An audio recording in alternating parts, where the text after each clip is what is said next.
Good morning to you all, dear participants. I am Dr. Mahananda B. Chittavadagi, MCOM and IQAC Coordinator, KLE Society, Jason Nijalingappa College, Bangalore. Would like to extend a warm welcome to you all to this IQAC initiated UGC Stride sponsored 2 days entrepreneurship development program on starting a business in India. Now, I would like to request our respected principal, Dr. Arun Kumar B. Sonappan, our sir, to welcome you all and to introduce our KLE Society and our institute to you all. Now, over to our principal, sir. Thank you, Mahananda Madam. Ladies and gentlemen, warm greetings to all the dear resource persons, participants, and dear colleagues. First of all, I would like to welcome today's resource person. It's a very proud moment to invite Rakshit S. Chakrabarti. Is a alumni of our college, who is a resource person and going to address the webinar program on IQAC initiated UGC Stride sponsored national level entrepreneurship development program on starting a business in India. Let me take this opportunity to talk about our society and the college. Wholeheartedly, I welcome you all to the KLE Society, Jason Nijalingappa College, affiliated to Bangalore City University, Bangalore. It is a prestigious institute of collegiate education established in 1963 by a globally reputed society, Belagavi, which has celebrated its centenary during the year 2016. KLE Society was founded by 7 selfless dedicated teachers who are known as Saptarshis. Today, the society is catering the education in all the areas of school, pre-university colleges, collegiate education, health care and sciences, management studies, culture, and technical education in Karnataka, Maharashtra, Goa, Delhi, and many more other places of country and even abroad. Under the leadership of Dr. Prabhakar B. Koreji, the society has been exponential growth and has achieved a distinction of having been conferred the status of deemed to be university in the areas of medical education and technological education. KLE S. Nijalingappa College made its prosperous beginning in the year 1963 and evolved into one of the top-ranking higher education institutions. Over the past 57 years, college has committed to offer a quality learning experience in both UG and PG programs in arts, science, commerce, management studies, computer applications, hotel management, tourism and travel management, fashion and apparel designing. College is accredited by NAAC with A+ grade in all the previous 3 cycles, awarded with the CPE and Stride grants by UGC New Delhi. Highly competent and dedicated faculty supported by state-of-the-art infrastructure resulted into a well-evolved academic and administration. Along with the university curriculum, the college has designed and evolved 21 skill-oriented certificate and 13 validated courses to enhance the entrepreneurship and employability among the student community. A well-stocked and digitalized library, well-equipped sports center, language lab, audio-visual labs, Dr. Prabhakar Kore Instrumentation Center, 2 well-furnished auditorium, ICT-enabled classrooms, well-equipped science laboratories to support curricular activities and research endeavors. The Commerce Department has a research center recognized by the Bangalore Central University of Bangalore, and it was established in 2008. And it is because of the great effort made by the commerce faculty. The PG department has commenced on 2005. With this, a great milestone in the history of Commerce Department, they created this research center where number of our teachers are very good guides. They are guiding the PhD students, and even already we have produced the PhD holders. Such a campus having a very good amenities, including safe drinking water, round-the-clock security, health center, bank branches, cafeteria, and canteen facilities. The pre-placement training and career guidance cell of the college has collaborated with the 40+ corporate companies for campus placement. The college always contributes towards social concern by organizing social economic awareness rallies, health awareness program in adopted villages and nearby places of the college campus. And here I should thank all the alumni, and we have established alumni association. This alumni association is a great support for our college because all the alumni always they are supporting their alma mater and always they are contributing both academically and financially and in all the ways to the college. Especially there from the commerce department, all the PG students, the alumni PG students, they are putting their lot of effort and they are contributing back to the alma mater in one or other way. So today we have one the proud alumni that is CA Rakshit S. Chakrabarti. He is a resource person. He is going to address our participants, and this is a milestone where our own the alumni they are set with the great ambassadors for the college. I hope the same support and same contribution from the alumni association and all the proud alumni to your this great society, KLS society, and also the prestigious college, S. Nizliappa College. With these few words, I heartily welcome to our esteemed reward institution with an assurance that we shall together transform the younger generation to a knowledgeable, employable, and civilized human resource. And I welcome and also thank all the my commerce department colleagues. Very successfully, they are conducting number of webinars. I hope in this college, this is a 37th or 38th webinar we are organizing in this COVID lockdown situation. So it shows it represents that the college faculty are very dynamic, and even our students are also taking the same participation, very enthusiastic participation, and we are making all the lockdown conditions into a more fruitful academic the growth in the college campus. So I also welcome wholeheartedly Rakshit C. Chakrabarti, and on behalf of myself, on behalf of Commerce Department, and behalf of the entire college and management of the KLS Society Belgavi. So once again, I welcome you and also congratulate you and make use of this program, very successful and worthy. So thank you one and all.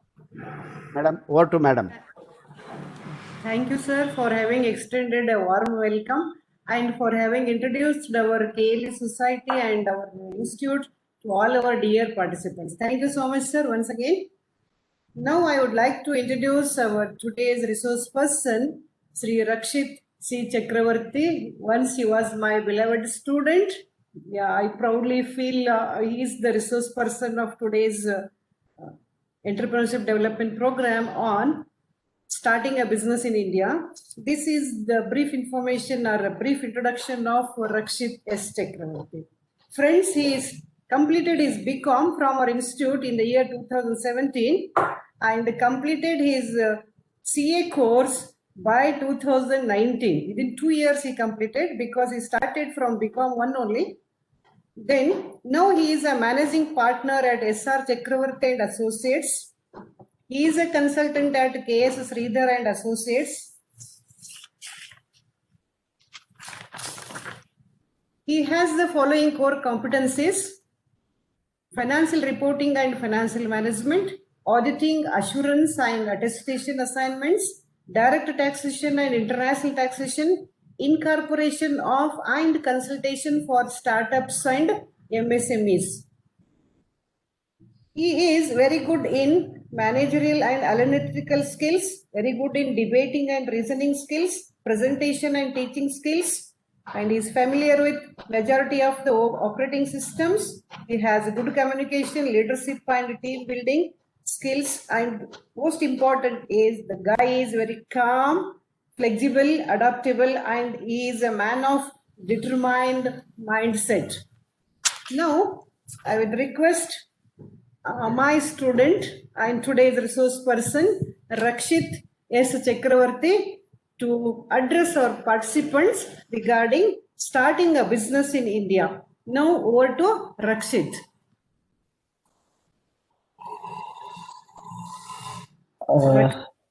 Thank you very much, ma'am. Thank you very much, sir, for the kind information. I hope I am audible to you all. Yes, Baba. Yeah. Sure, ma'am. It is a very good, it's a pleasure for me to be in this August gathering of reputed teachers and my dear colleagues and students. So there are doctors, teachers here of good repute who have contributed a lot to the daily society and in shaping the students' lives.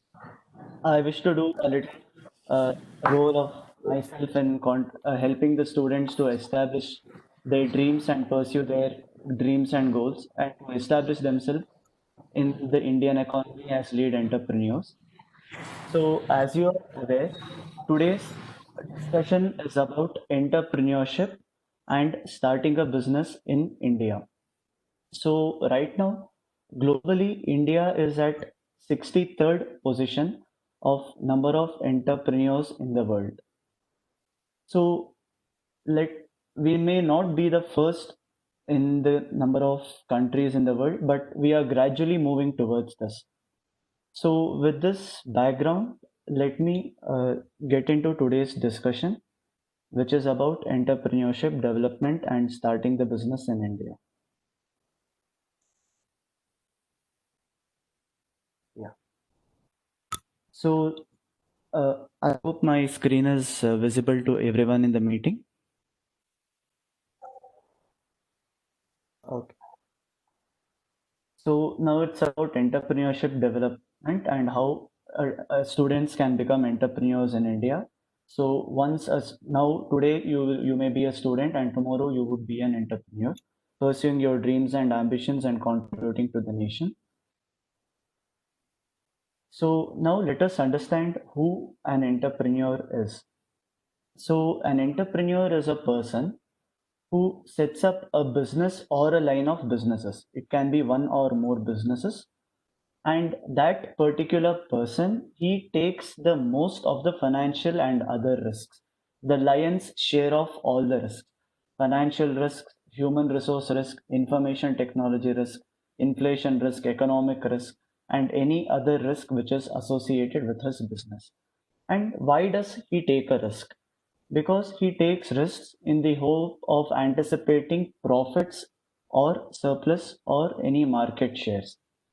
So, any entrepreneur, if he has to start a business in India, his motive would be to earn profit or surplus and to establish his or her name in the market. And that person enjoys most of the rewards from such business or businesses. So a person who takes higher risks will earn most rewards from such business or businesses. Higher the risk, more the rewards.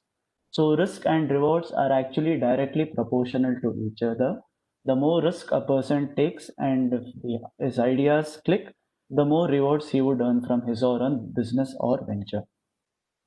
So this is entrepreneur is not just a person who takes just the 4 steps. He also creates new ideas pertaining to new goods or products or services or procedures, and he improves the existing goods or products or services or procedures. So he either creates a new goods, products, services, procedures in the market so that more and more people use that products, and an entrepreneur, he creates employment opportunities. So there should always be a fine gap between the number of employers and the number of employees in any country for it to be a developed country. Where there is an imbalance, there will be imbalance in the wealth distribution, and the economic growth of any country is imbalance. So we have to strike a balance between the number of employers and employees, and entrepreneur is a person who does that.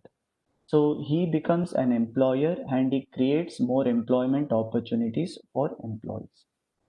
Now, upon the analysis of this definition, any one of us may get a doubt as to whether an entrepreneur and a businessman are one and the same. So let us address that next part of the presentation. So how an entrepreneur and a businessman are different. So now the first column there pertains to businessman and the second column pertains to an entrepreneur. So a businessman is a person who works on the existing business ideas. Means such businesses would already be there in the market, and many others would also be engaging in that line of business. Whereas an entrepreneur is a person who creates a new business idea. Such idea or line of businesses will not be there in the market, and he he inculcates his ideas in this works, and he creates an whole together business idea. Let me give you an example. Now, till the COVID-19 pandemic, the, so most of the education was based on the college or universities. Students, teachers, faculties, and the back office management would go to the college, or the where necessary infrastructure would be there. Infrastructure of classrooms, staff rooms, offices would have been there, and that is where the operations of classrooms and other related operations of the college used to take place. Now, Byju's is one such application wherein it is online classes. So it is remote classes and any student can subscribe to it. So that new idea is what is called as entrepreneurship. And the person who develops such a software is an entrepreneur. This is just one example which I could relate to. Now, coming to the second point. So, for a businessman, the innovation potential is limited because such businesses are there in the country, are there in the world, they would have reached a saturation. Saturation is a particular point wherein any further developments that are there would be very minimal. So the innovation might be there to save the overhead costs or to improve the product quality or deliver more customer satisfaction. Whereas in entrepreneurship, innovation is the driving factor.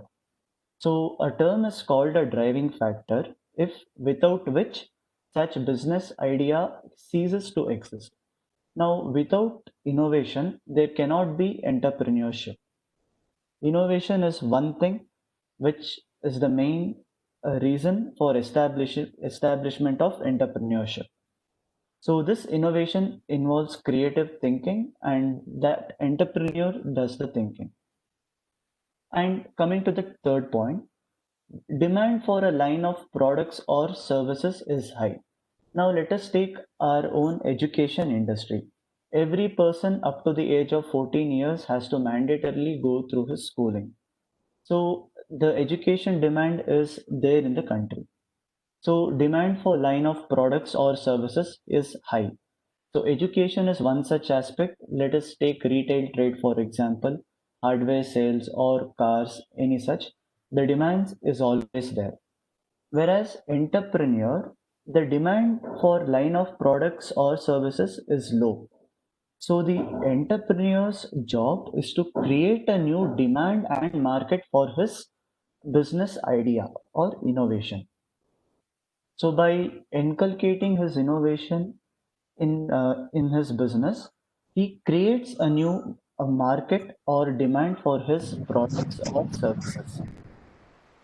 And in for businesses, the competition definitely exists. We have the Competition Act 2002, a very wonderful, beautiful act which saves the customers and consumers from harassment by businesses.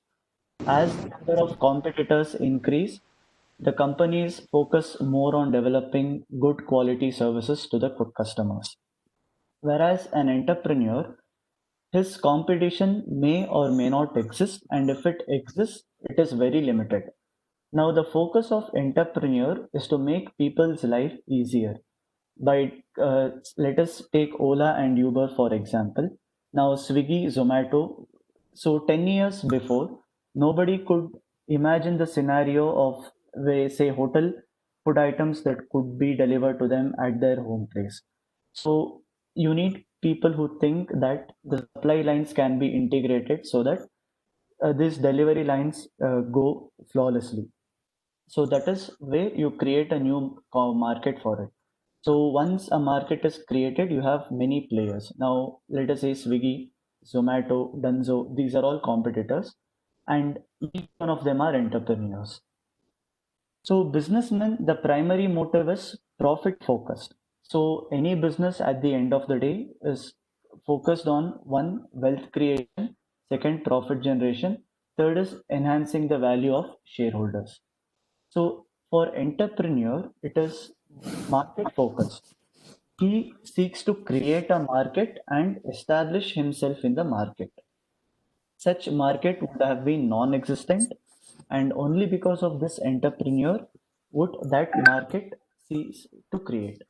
So he creates that market, and then because of his ideas, and that is why entrepreneur is market focused. So businessman, the business is relatively less riskier. Now, by the word risky, I do not mean financial risk.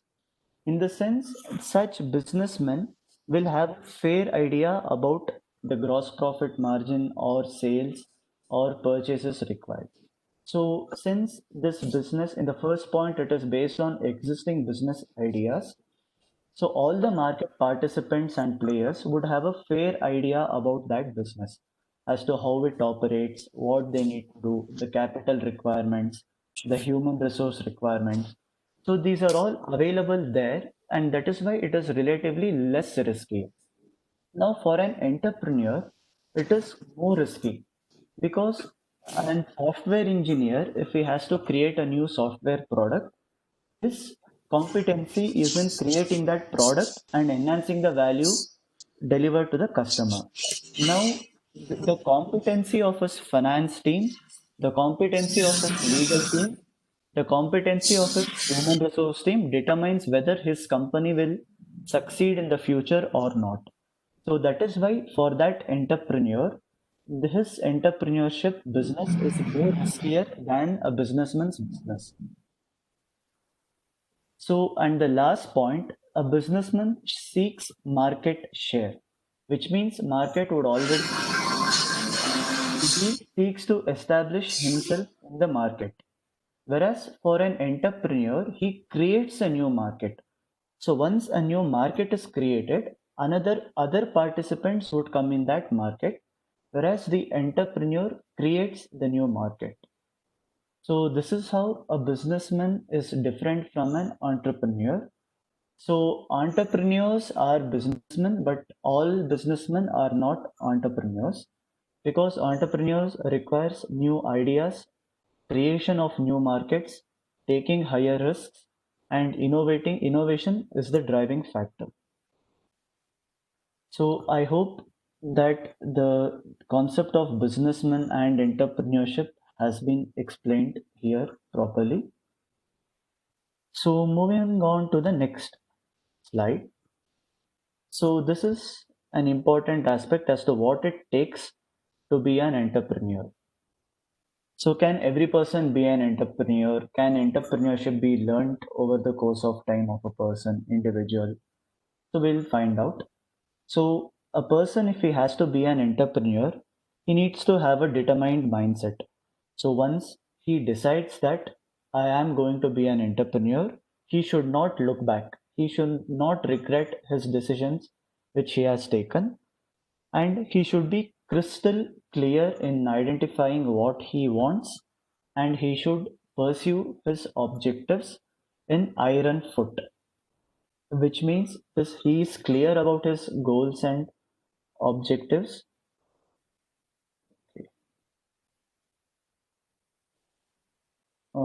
Okay, someone has a request for annotation. So, determined mindset is the aspect wherein a person is crystal clear about what he wants and he works for it with iron foot and he does not compromise on what he wants. The second part is ambition and passion. So, without ambition, there cannot be a passion, and with passion, can ambition be developed. So, both the two go hand in hand to create a good entrepreneur. So, if an entrepreneur has to establish a new line of business, he should have an utmost interest in that. He should have a determined mindset, as discussed earlier. He should pursue his dreams and work relentlessly in achieving that objectives without having any expectations of profits or any other things. So, entrepreneur The first idea is to make sure that his ideas become a reality and his ideas come into existence, and then comes the concept of sustainability. Again, the third point is clear set of goals and objectives. So goals and objectives. Now let us say I want to start an educational institution in the near future. So right now I should focus on how much amount I should allocate to the infrastructure. What should, like, which is the areas wherein I need to take, whether it is for nursery or pre-education, secondary education, and where my education university would go in the next 10 years or 50 years. Who would be the staff? Who would be the teacher? What will be the recruitment process? Which companies should be there in the college? So all these goals and objectives should be crystal clear, and they should be firm and determined. Only based on your goals and objectives can any business develop a strategy. Strategy is a means of converting goals and objectives to reality. So before starting a business or an entrepreneurship, the entrepreneur needs to be clear about his goals and objectives. And the fourth point is knowledge of the target environment. So target environment is his intended environment. Any decisions an entrepreneur takes is based on three things: what the market wants, what the people want, what is he good at. So if he can align these three together and come up with a decision, he will be a successful entrepreneur. And the most often neglected factor of being an entrepreneur is soft skills. So what are soft skills? Soft skills are those skills that help us interact with humans better. It helps us interact with other people better. So soft skills comprises of good mannerisms, the way he presents himself, his vocabulary, his empathy attitude, his intelligent quotient, and his emotional quotient. So this emotional quotient, unlike IQ, can be developed and learnt. So, without having a good soft skill, an entrepreneur will fail to establish better relationships between suppliers or his investors or his customers or even the government for that example. So, most often neglected factor and which is contributes greatly to entrepreneur development is soft skills. And the fourth last point is he should have a fair idea about important law and statutes. Now, suppose if an entrepreneur wants to start a company in India, so he should have a fair idea about the statutes that govern company. Let us say Companies Act, Income Tax Act, Goods and Service Tax, Shop and Establishments, and such professional Karnataka professional tax, all the state tax and the central tax. He should have a fair idea about it. He need not become an expert in those acts. For this, there are legal departments that look into it, but he should have a fair understanding about the important laws and statutes. Now, how do these 4 points result in development of an entrepreneurship? These quality, what it takes to be an entrepreneur, these 4 to 5 points, how does this translate into real life scenarios?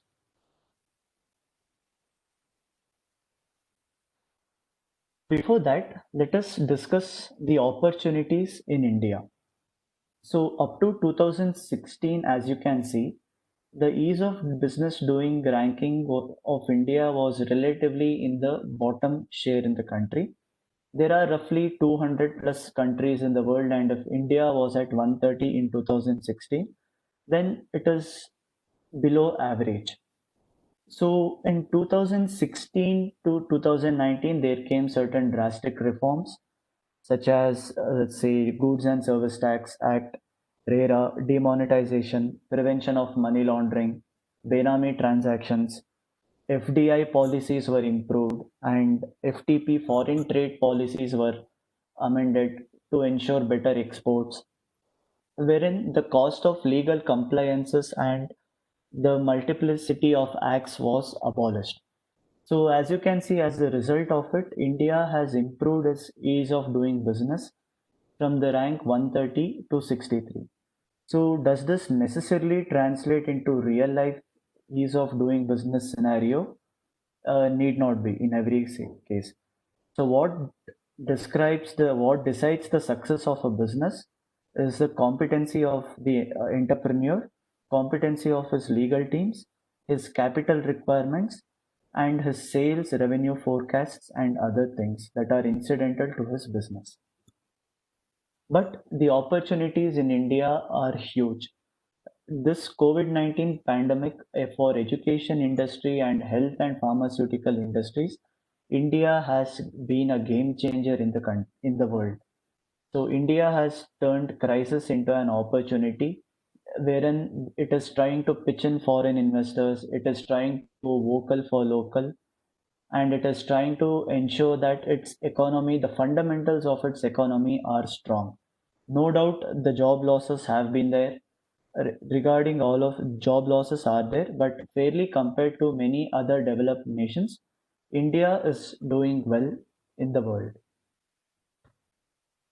Okay, so this is for the students or any other faculty who wants to know about the sectors of Indian economy, and these are the 5 areas wherein any person can start his business or provide his services. The first sector of Indian economy is the primary sector, which is the largest employer in the country. So primary sector consists of agriculture and allied activities. So those activities that pertain to directly utilization and contact with the natural resources, they come under primary sector. Agriculture, forestry, mining, fisheries, honey extraction, silkworm rearing, silk rearing. These are all the activities which come under primary sector. Primary sector is largely unregulated market. So this primary sector contributes to a fairly 20 to 25% of the Indian GDP, but it employs more than 50% of the Indian population. So more than 50% of Indian populations are in the primary sector. These are the important areas wherein any person can do his business or provide his services. It comprises of agriculture, forestry, mining, fisheries, and honey. Innovation potential is limitless. It is huge there. So good agricultural practices can be followed. So any entrepreneur who seeks to go in the primary market, the innovation potential is huge. Now we come to secondary market. So secondary sector is about the industries.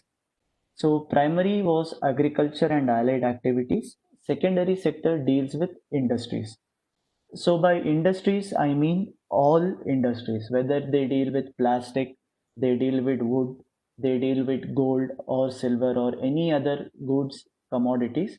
Secondary sector broadly encompasses 4 activities.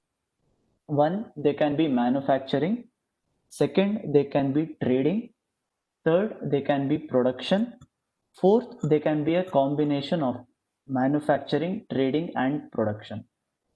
So these are the 4 activities that are there in secondary sector, and those activities cater to the goods or products or services respectively.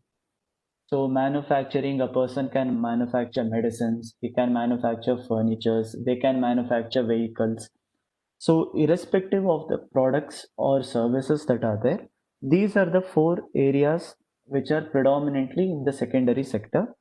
Secondary sector involves the highest capital investment out of all the sectors of Indian economy.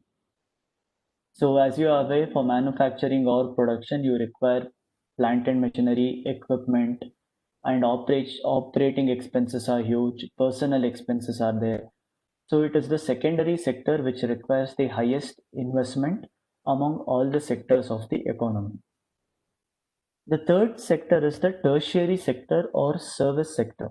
Now by service sectors, I mean this is predominantly done by the government and to some extent by private entities. So the tertiary or service sector comprises of infrastructure that is put into place to ensure that primary sectors and secondary sector activities are taken and performed smoothly. So, what are these infrastructures? You have road infrastructure, which is construction of good quality roads and highways, inland waterways, water infrastructure, ensuring that what goods can be traveled taken via sea route or river routes. You have banking and financial institutions that are there. So banking operations are the backbone of our country. And you have telecommunication and other communication services which are there in this tertiary sector. So predominantly the tertiary or the service sector caters to the need of primary and secondary service sectors. So this is about tertiary sector. And the fourth one is called as knowledge sector. It is also called as quaternary sector. Now, we were studied that Indian economy just has three sectors, which is the primary, secondary, and tertiary. But often neglected and ignored are the fourth and the fifth aspects. Now, this knowledge sector, the fourth aspect, this comprises of entrepreneurs. So, quaternary or knowledge sector. So, the knowledge sector deals with the intellectual property, intelligence, intangible resources of a country. So, who are all there in this knowledge sector? Educational institutions are there in this knowledge sector. Hospitals and related services are there in this knowledge sector. Back office and administration services are covered under knowledge sector. So, and commission agents and other recreation facilities are covered under knowledge sector. So, knowledge sector provides inputs to primary, secondary, as well as tertiary sectors, and they are the ones which support the primary sectors, the secondary sector, and the tertiary sector. For example, for any office, for any business to perform smoothly, its administrative office should perform well. For any college to get more students, its finance management, its faculty management should be really good. So these activities are covered under knowledge sectors. The fifth one is quaternary sector, which contributes to the least amount of percentage of Indian economy. In the sense, least amount of personnel are there in Indian economy, but 75 to 80% of finance decision are taken by quaternary sectors. They are called as the gold collar professionals or gold collar jobs. So who are they in this quaternary sector? They comprise of all your business executives, chairmen, CFOs, CEOs, scientists, auditors, legal consultants, research individuals. So these are there in the quaternary sectors. So quaternary sectors undertake resource activities, provide inputs to tertiary sectors, secondary sectors, and primary sectors, without which finance allocations and other important decisions relating to those sectors cannot be taken. So these are the five major sectors of Indian economy. The primary sector, which deals with agriculture, the secondary sector, which deals with industry practices, tertiary sector, which deals with infrastructure, quaternary sector, which deals with knowledge generation and intellectual property, fifth, quaternary sector, wherein financial decisions and major decisions are taken pertaining to the other four sectors of economy. So these are the major sectors of Indian economy. So next one. So an entrepreneur should have a fair idea about the sectors of Indian economy where he can align his strength with and where he can start his business or provide his services. So any business will have two kinds of environment. Now by business environments, I mean business commercial entities as well as non-commercial entities. any entity in India will have two environments. One is a macro environment, the second one is micro environment. Now, what is macro environment? It is outside the control of that particular entity, which means entity cannot exercise much control about that, which means it is outside its periphery. Now, micro environment is that business environment which is under the control of the business entity. So, business entity can make changes in this. It can affect its micro environment, whereas in macro environment, it has very little to no power to exercise its powers there. Now, which are all the factors that are there in macro environment? The political scenario of India. So political scenario is nothing but which state governments, which central governments come the term of their governments and how they affect your businesses. Whether a government is pro-business or whether a government is anti-business, whether a government is for ease of doing business. So those are the things that come under the political environment. Second, you have economic environment. So whether India is so the RBI, banks and financial institutions, they all come under the economic environment. Whether India's economic fundamentals are good or not, whether the cash reserves are adequate, whether the forex reserves are adequate. Now they decide whether businesses perform good or not.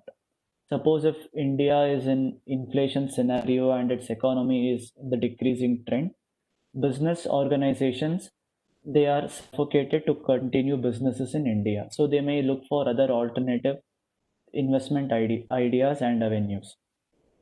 Socio-cultural. So human beings are different. No two human beings are unique. Human beings are distinguished based on caste, creed, demographies, age, gender. So these all come under socio-cultural background. Now, how this determines a business environment? So this in fact plays an important role in deciding whether a business is successful or not. Let me give you an example. Suppose there is a business entity which is into restaurant business and it specializes in making non-vegetarian cuisines and dishes. But unfortunately, the business is set up in an area wherein most of the people have affinity towards vegetarian cruises and dishes. So, if the business does not look into the socio and cultural aspects properly, its market share will lessen. So, like the example in which I gave you, if a non-vegetarian specialized business is set up in a place wherein most of the humans prefer vegetarian cuisines, its business will not be smooth. In fact, it will suffer losses.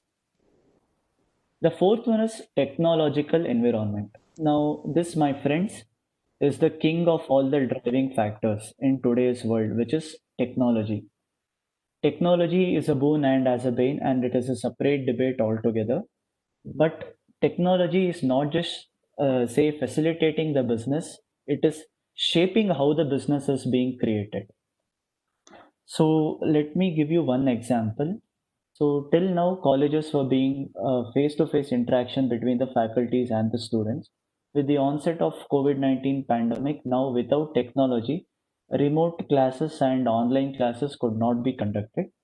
Now, this could online classes and remote classes or remote meetings, discussions could be conducted solely because of technology. And any advancement in technology has to be continuously monitored by entrepreneurs. So, entrepreneurs or businessmen have to monitor their technological environment. They have to adapt to their technological environment, else they will become obsolete and their business will go down.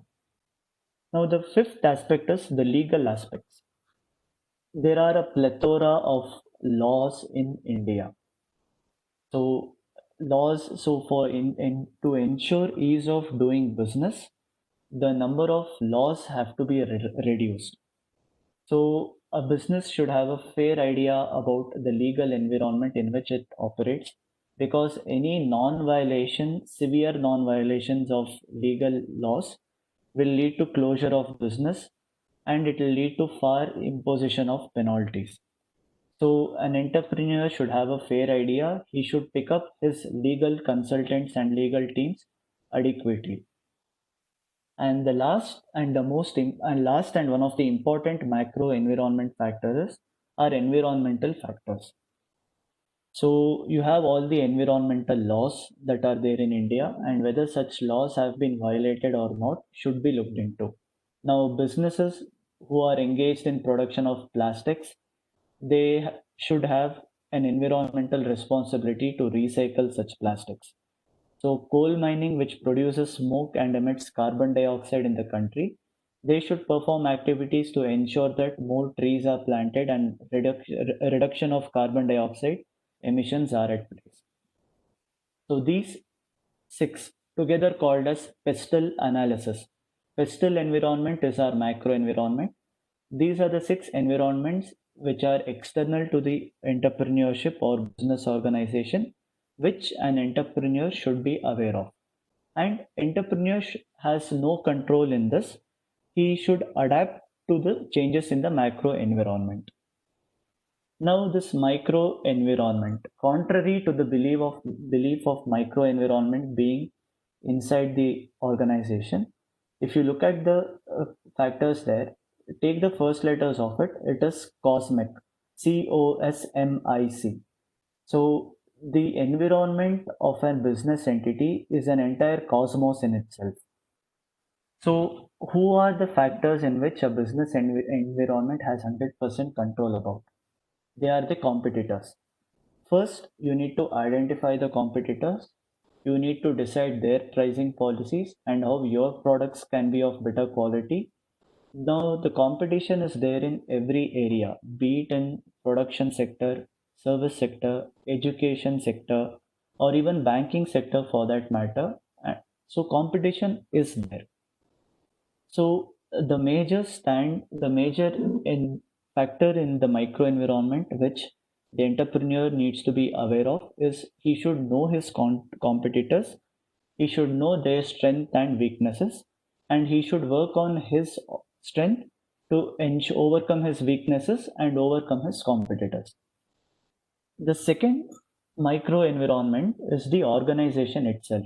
Now, the organization itself, how the process in the organizations can be improved, how the working hours are set, how employee relationships are maintained, how a conducive work atmosphere is provided there.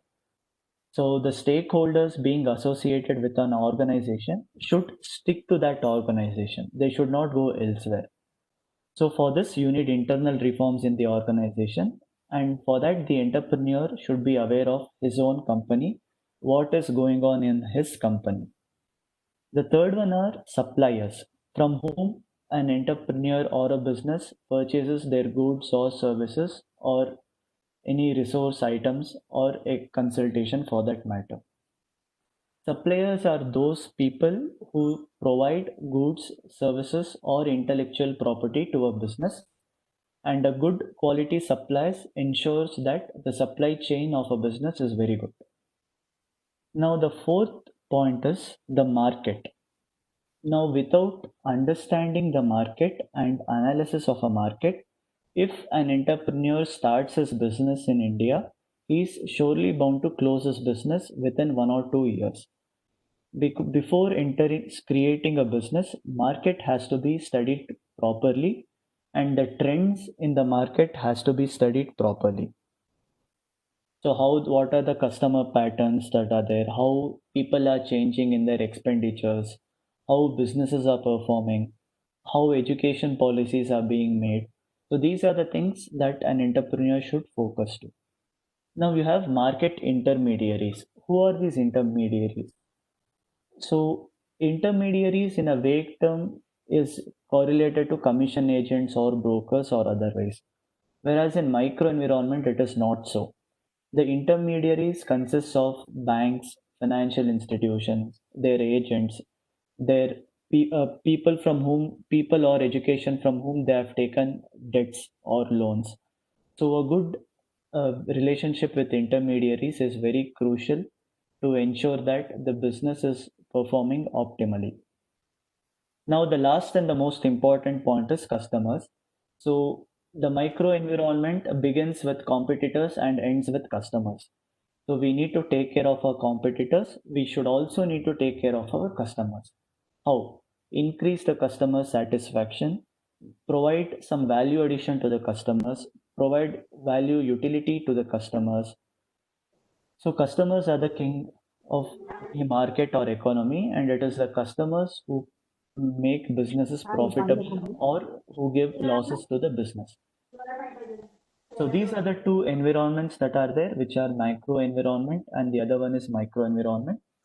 Macro environment, the business has very little or no control over it. And the micro environment is where the business or an entity or an entrepreneur has complete control over it. So these are in these sectors of economy, primary sector, secondary sector, tertiary, quaternary, and quinary. These two environments will be there. In each of the sector, there will be macro environment and there will be micro environment. Macro environment is uncertain, micro environment is certain. Macro environment, any person does not have a control. Micro environment, a person has 100% control over it. So, with this basics kept in the mind, let us begin the journey of entrepreneurship as to how an entrepreneurship can be, what is entrepreneurship and how to develop the entrepreneurship. Now, before I start with this, I would like to tell one thing. Now, intelligent quotient is one that is there in the human abilities. Now, this entrepreneurship development is one such beautiful thing which can be learnt by any person, irrespective of their age or irrespective of their gender or irrespective of their belief or otherwise.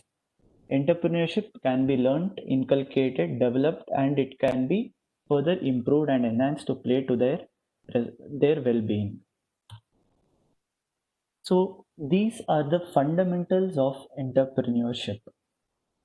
So the first point of becoming an entrepreneur is your innate SWOT analysis. Now, let us say I become a teacher in one educational institution. Now, I should do my SWOT analysis. What is SWOT analysis? My strength, my weakness, my opportunity, and my threats. Now, suppose I am very good in company law, then I should not become a teacher. I should not teach a field of mathematics because my strength is company law. So, in order for me to become a good teacher in company law, I should realize that my strength is a company law. This is one such example. Now, any entrepreneur, if he or she wants to start their business, they should analyze their strengths, their weaknesses, and if they capitalize on their strength, what are the opportunities that are available? And if they keep on focusing on their weakness, what are the threats that they are going to face in the future? So, innate is self. So, first and the fundamental aspect of entrepreneurship is self SWOT analysis. So, once you do your SWOT analysis, you come up with a plan as to the line of businesses that I can do. The second part is you identify the market for it. So, identify the market. So, what you need to identify in the market? The market needs and expectations, the trends and patterns that are there in the market, and the market pitfalls that are there. Now, let us say you have heard of Bounce. Now, Bounce is a beautiful startup which have come with the innovative aspects. Now, they saw the they saw the pattern of people in the country. Now, if I have to go catch a bus or I have to go catch an auto, I need to walk till the bus stand or I need to walk till I find the auto.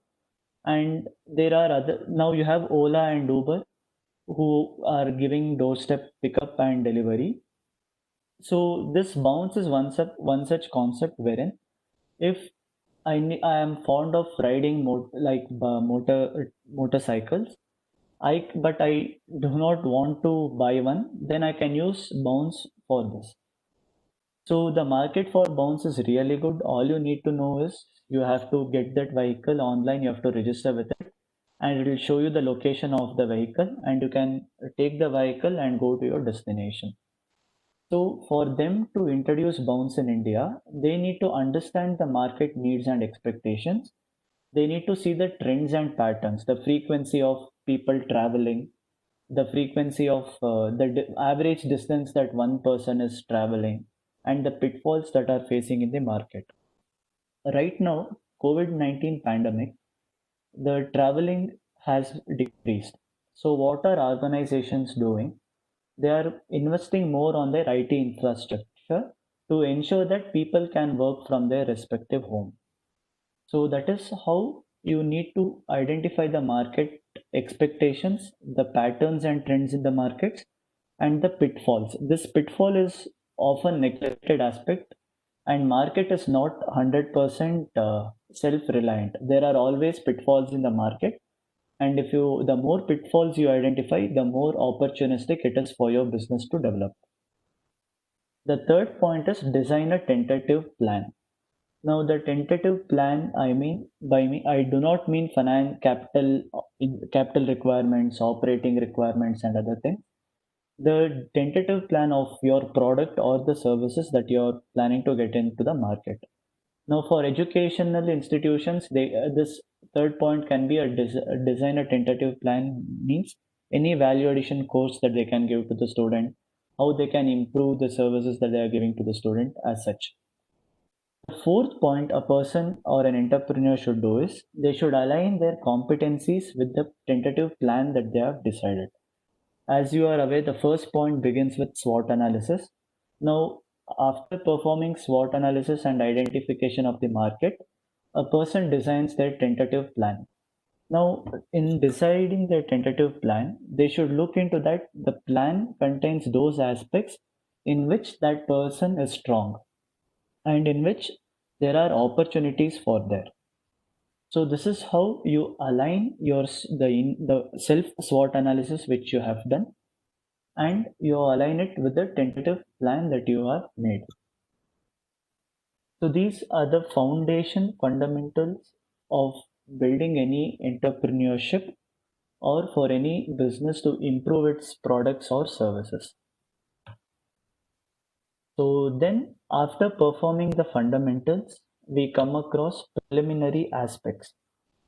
Now, what are the preliminary aspects? Now, the preliminary aspect are one pertaining to the business areas. The second is pertaining to the budget. Now, without these two, you cannot go to the next steps.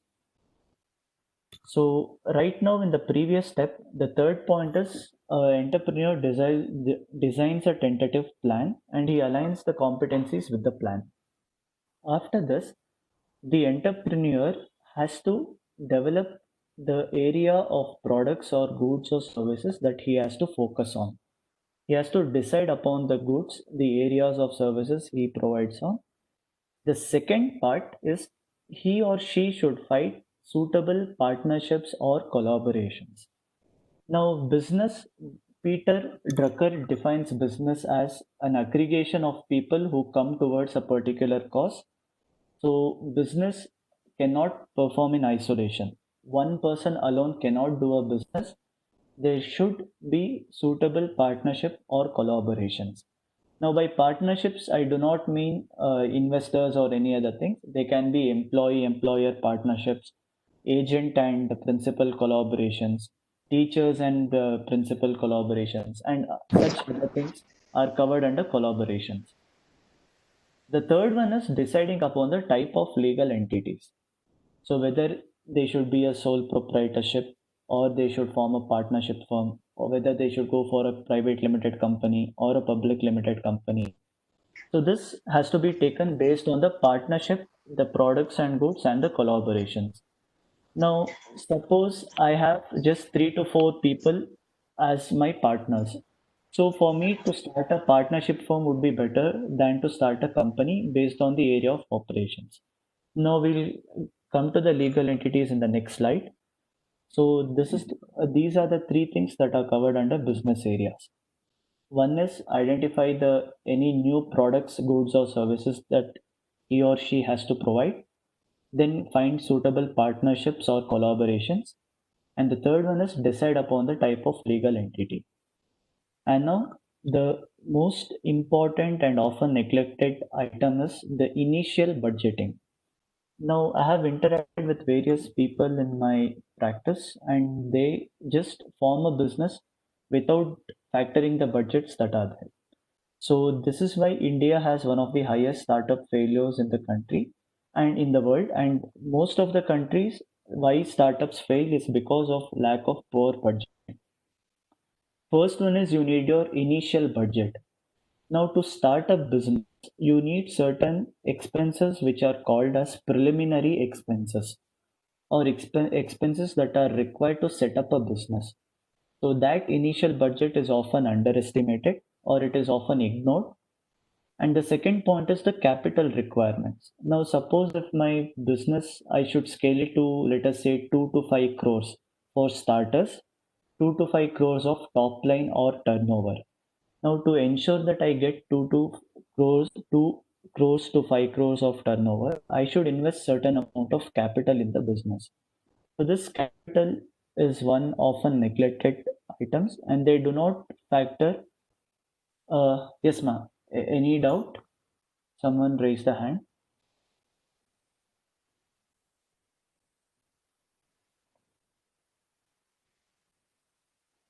Please, anyone, feel free to ask doubts if you have any.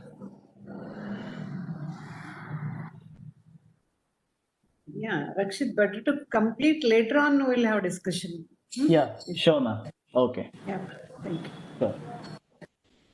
So initial budget is one which is preliminary expenditures. Capital requirements is the capital or fluctuating capital. Now operating costs.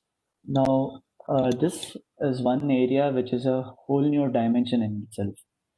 So operating cost means that we are getting more optimal utilization of resources. I am not saying that reduction in operating cost, it is not so. It is optimal utilization of resources. Now, if I have to have good talent, I need to pay adequately to them. If I am paying less for people who are of lower talent, then I am again undercutting my sales and revenue items. So in operating costs, it is more about optimally utilizing your revenue resources.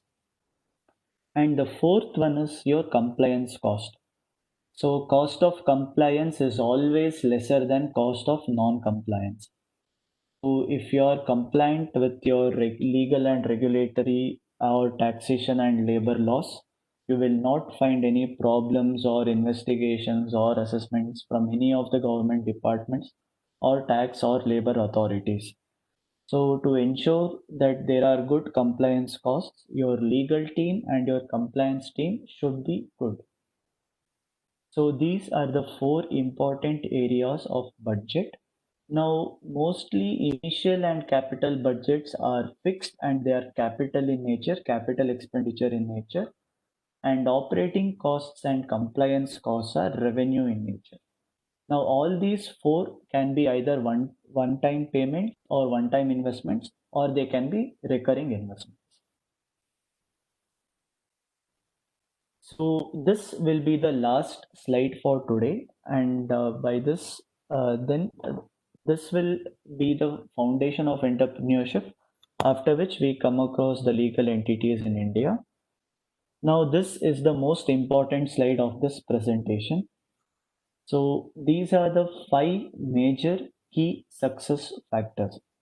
Now, any entrepreneur or a business entity or a non-profit organization for that matter, if they want to make a name for themselves in the markets and if they want to be of good repute, these are the 5 key success factors they should focus and improve upon. The first one is the strategic focus. What I mean by strategy. Now, strategy is that plan or decision which the management takes which ensures that the goals and objectives become reality. Now, strategies are formulated at three levels. The first and the top level is the executive level. The mid level is called as the business level. The third level is called the operational level. So, in all the levels of the business, a good and sound strategy focus should be there.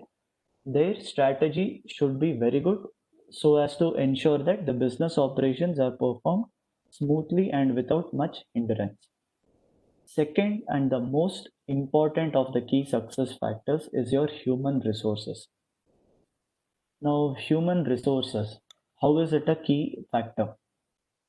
So, so any business has to assess whether it has more human resource than what is needed, whether its human resource are working together to create a positive, say, correlation, or whether the human beings are, whether humans are working in creating a negative work environment, whether any person is being paid properly or whether they are not being paid properly, whether the adequate talent is recognized in the organization or whether the talent is not recognized in the organization. Now these decisions shape how the business functions.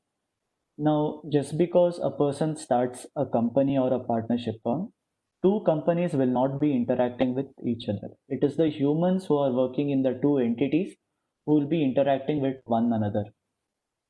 So, a business organization has to take care of its human resources, do drastic measurements in human resources to ensure that their business is smooth and the stakeholder relationships are improving. Now, the third one is their process and operations. So, process and operations, they consist of capital outlay and revenue out.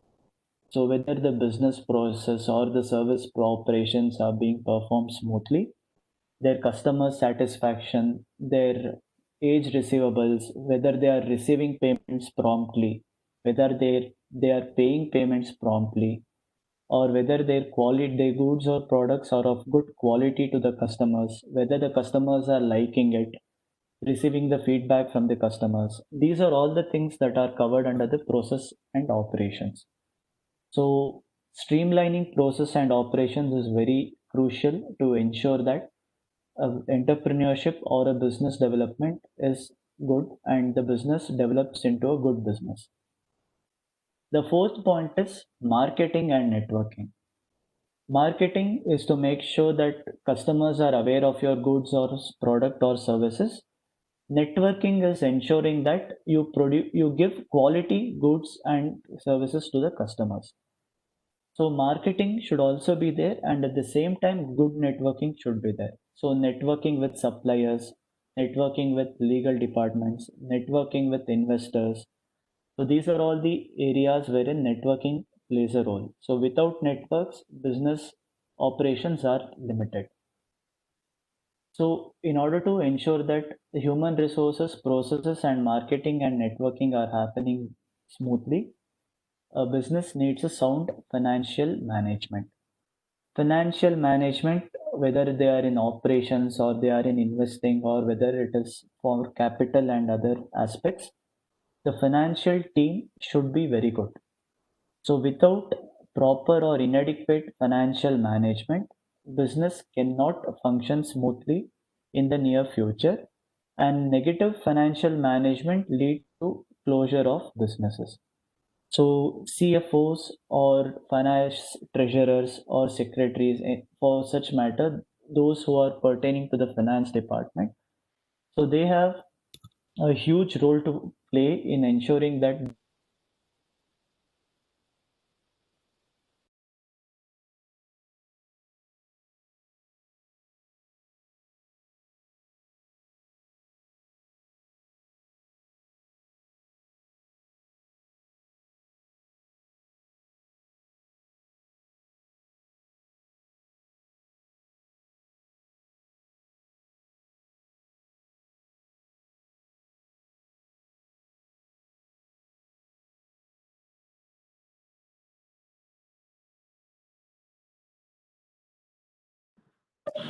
Rakshit, you are not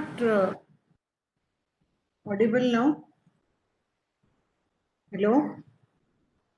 Transportation sector which was hit, the financial team of the transportation sector had to take a drastic call. So it is the financial management who manages human resource, process operations, and networking. So this is one such example. And other example was Swiggy and where Netflix and Amazon Prime saw an increase in the subscribers due to the COVID-19 pandemic. And in fact, the Hotstar application which Disney acquired had one of the highest subscribers in India because of COVID-19 pandemic. Why? Because more people would stay home. The viewing average time increased drastically. So all these TV management, the financial team of the companies who are in television industry, they sure that they partnered with Google to ensure that the movies came on Netflix and Amazon, and they made sure to the customers, and the customer subscription increased, their revenue increased. This is how the financial management team works with the strategic team to ensure that the in business or the organization is performing smoothly without any adversities. So this is it for today's discussion. So any doubts till now? So in the next class, in the next seminar, we'll be considering the legal entities in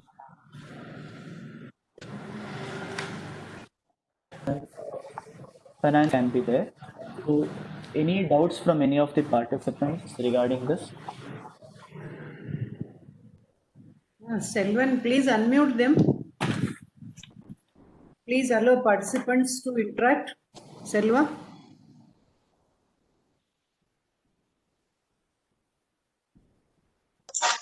Yeah, ma'am.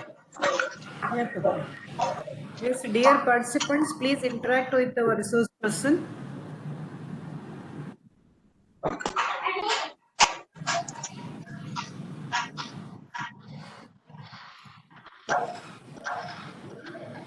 Yes, anyhow, this will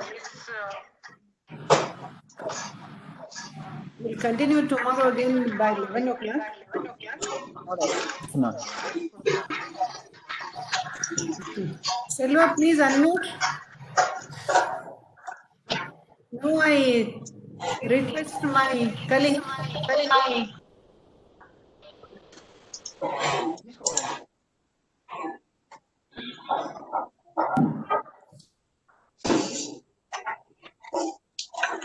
Yeah, ma'am, you can continue now.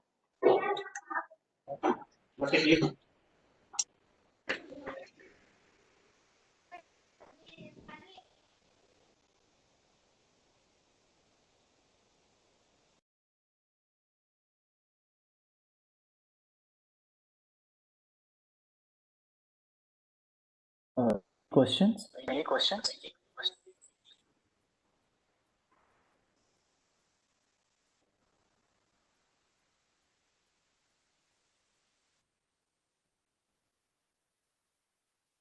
In the next webinar on tomorrow, I'll be discussing about how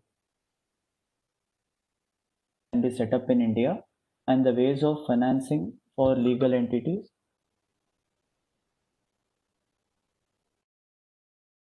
strategies, and why India requires more entrepreneurs, and how educational institutions role in ensuring that the more entrepreneurs are being contributed to our country. Here, any doubts or any questions you would like me to address?